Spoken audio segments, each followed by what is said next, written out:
BC రిజర్వేషన్లను ప్రతిపక్షాలు అడ్డుకుంటున్నాయని మంత్రి పొన్నం ప్రభాకర్ ఆరోపించారు. జూబ్లీహిల్స్ ఉప ఎన్నికల్లో బలహీన వర్గాల ఐక్యత చూపాలన్నారు. బలహీన వర్గాలకు న్యాయం జరగాలంటే నవీన్ యాదవ్ ను గెలిపించాలన్నారు. జూబ్లీహిల్స్ నియోజకవర్గంలో గౌడ ఆత్మీయ సమ్మేళనం జరిగింది.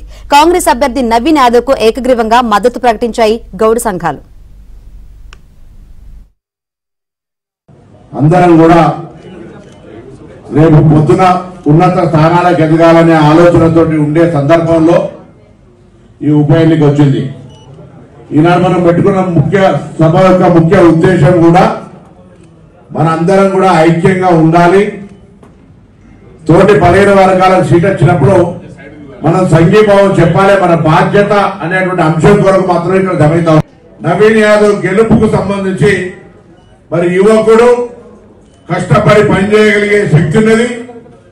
ఆయన వెనుక గౌరవ ముఖ్యమంత్రి గారు కేబినెట్ మొత్తంగా అన్నిటికంటే ముఖ్యంగా హైదరాబాద్ జిల్లా ఇన్ఛార్జ్ మంత్రిగా గత 3-4 నెలలుగా పనిచేస్తున్నటువంటి సందర్భంలో ఆయన గెలిపించడం ద్వారా మనందరం కలిసి ఐక్యతను నిరూపించుకునేటువంటి అవకాశం వచ్చింది.